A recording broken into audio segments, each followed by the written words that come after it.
പരിശുദ്ധ അമ്മയെപ്പറ്റി എത്രയധികം കേട്ടിരിക്കുന്നു. അമ്മയോടൊപ്പം ജപമാല മുറുക്കി പിടിച്ച് അമ്മയിൽ ആശ്രയിച്ചു കഴിയുന്നവരാണ് മിക്കവരും. എന്നാൽ ജപമാല കുറെ ചൊല്ലുന്നുണ്ട്, അനുഭവമാകുന്നില്ല എന്ന് പറയുന്നവരോട് എന്താ പറയുക? എനിക്കും ജപമാല ഒരനുഭവമായിരുന്നില്ല, ചെറുപ്പത്തിലെ എൻ്റെ അമ്മ നഷ്ടപ്പെടുവോളം. അമ്മയുടെ സംസ്കാരം കഴിഞ്ഞ് സെമിത്തേരിയുടെ പുറത്തിറങ്ങി നിറകണ്ണുകളോടെ ഇനി എന്ത് എന്നാലോചിച്ച് മുന്നിലേക്ക് നടക്കുമ്പോൾ ഒരു സിസ്റ്റർ വന്ന് കയ്യിൽ പിടിച്ചു പറഞ്ഞു, സാരമില്ല മോളെ. ഇത് കേട്ട് ഞാൻ സിസ്റ്ററുടെ മുഖത്തു നോക്കി. മോളുടെ പെറ്റമ്മ മരിച്ചുപോയി, എന്നാൽ ഇന്ന് ഈ നിമിഷം മുതൽ പരിശുദ്ധ അമ്മയാണ് നിൻ്റെ അമ്മ എന്ന് പറഞ്ഞ് കയ്യിൽ പിടിച്ചപ്പോൾ എൻ്റെ ചെവിയിൽ പതിഞ്ഞ ആ സ്വരത്തിന് വളരെ ശക്തിയുണ്ടായിരുന്നു.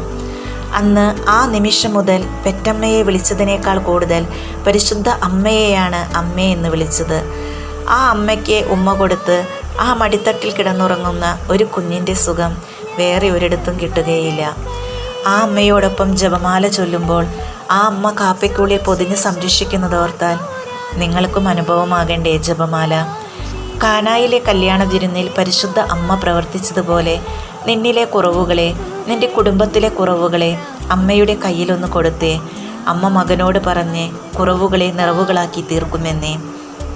വിശുദ്ധ ജോൺ പോൾ രണ്ടാമൻ മാർപ്പാപ്പയും അദ്ദേഹത്തിൻ്റെ 9-ാം വയസ്സിൽ അമ്മ നഷ്ടപ്പെട്ടപ്പോൾ കരോൾ വോയ്റ്റീവയെ അദ്ദേഹത്തിൻ്റെ പിതാവ് പരിശുദ്ധ അമ്മയ്ക്ക് സമർപ്പിച്ച് പറഞ്ഞു കൊടുത്തത്, മോനെ, നിൻ്റെ പെറ്റമ്മ മരിച്ചുപോയി, ഇനി മുതൽ നിൻ്റെ അമ്മ പരിശുദ്ധ കന്യകാമറിയമാണ്. അന്നു മുതൽ കരോൾ വോയ്റ്റീവ അമ്മയെ സ്നേഹിച്ചും തൻ്റെ ജീവിതം മുഴുവൻ പരിശുദ്ധ അമ്മയെ ഭാരമേൽപ്പിക്കുകയും ചെയ്തു. ജീവിതത്തിൽ പ്രിയപ്പെട്ടവരെല്ലാം നഷ്ടപ്പെട്ടപ്പോഴും പോളണ്ടിലെ കമ്മ്യൂണിസ്റ്റ് ഭരണകൂടം അഴിച്ചുവിട്ട ഉഗ്രമത പീഡനം ഭയപ്പെടാതെ രഹസ്യ സങ്കേതത്തിൽ ജീവൻ പണയം വെച്ച് വൈദിക പരിശീലനം നേടി അദ്ദേഹം പുരോഹിതനായി.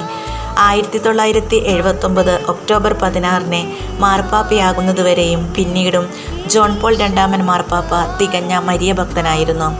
മറിയമേ, ഞാൻ മുഴുവനും നിൻ്റേതാണ് എന്നർത്ഥം വരുന്ന തോത്തൂസ് തൂ ഊസ് എന്നത് അദ്ദേഹത്തിൻ്റെ പേപ്പൽ മുദ്രാവാക്യമായി അദ്ദേഹം സ്വീകരിച്ചതും ഇതിനെല്ലാം താൻ കടപ്പെട്ടിരിക്കുന്നത് പരിശുദ്ധ മറിയത്തോടാണ് എന്ന് അഖില ലോകത്തോട് വിളിച്ചു പറയാനാണ്.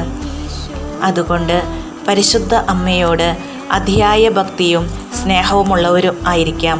ആ അമ്മ നമ്മളെ കൈവിടില്ല കേട്ടോ.